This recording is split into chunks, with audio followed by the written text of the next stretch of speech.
Hello বন্ধুরা, কেমন আছেন আপনারা? আশা করছি প্রত্যেকে খুব ভালো আছেন আর আমরাও ভালো আছি। হঠাৎ করেই চলে এসেছি। আমি ভেবেছিলাম যে দুদিন পর যাব, কিন্তু নাতি বলছে যে না, আজকেই কেন। কারণ আমার হাজবেন্ড যে টিভিটা মানে খবর শুনতো আর সিরিয়াল যা যা দেখার দেখতো, সেটা হঠাৎ করেই ব্রাইটনেস এতটা কমে গেছে হঠাৎ করে। তারপর সেই একজন মেকানিককে ডাকা হলো, উনি খোলেনি, তা বললেন যে হয়তোবা পিকচার টিউব খারাপ হয়েছে, আর হচ্ছে পিকচার টিউব লাগাতে 7-8 হাজার টাকার মতো খরচা হতে পারে। সেটা ছিল এলইডি টিভি, এলজির 32 ইঞ্চি। তারপর ভাবলাম যে না, একটা নতুন কিনে নিয়ে আসি। তা চলে এসেছি আমরা। আর আমার নাতনি গাড়িতে বসে আছে, যেহেতু খুব জোর এখানে এসিটা ছেড়েছে, তার জন্য ওরা গাড়িতে গিয়ে বসে আছে, ও ঠান্ডা লেগে যেতে পারে। আর আমি আর নাতি মিলে কিনছি। আর নাতি বলছে যে সনি ব্রাভিয়া এই টিভিটা নাও, এটা ভালো লাগবে। তা আমিও ভাবলাম তুলনামূলকভাবে যে এটার ছবি ভালো আসছে, তা নিয়েও নিলাম।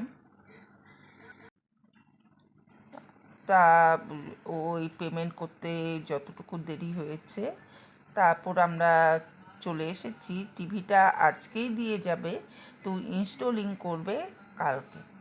আর এই যে আমার নাতনি বসে আছে গাড়িতে, বড় মেয়ে বসে আছে, আর নাতনি বলছে যে আমি চিকেন পকোড়া খাবো। তা আমি ভাবলাম যে চলো, যাওয়ার পথেই আমি তোমাকে কিনে দেবো।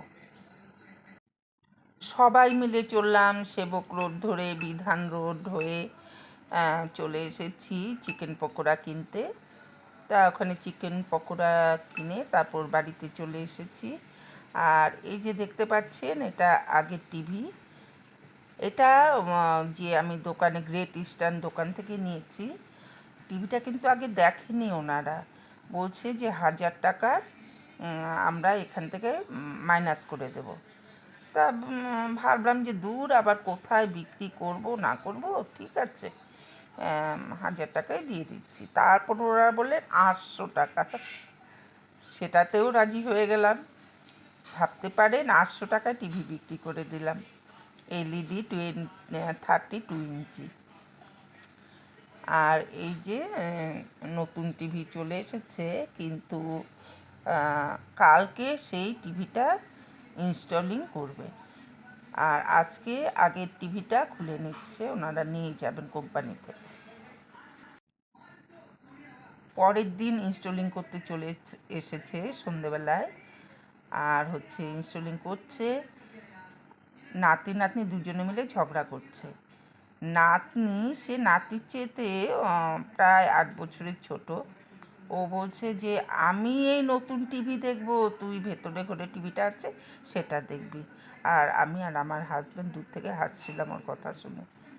তা যাই হোক, ভিডিওটা বেশ কয়েকদিন আগের করে রেখেছিলাম, এটুকুই আপনাদের সাথে শেয়ার করলাম। কেমন লাগলো ভিডিওটি অবশ্যই কমেন্ট করে জানাবেন। আপনারা ভালো থাকবেন, দেখা হবে পরবর্তী অন্য কোনো ভিডিওতে।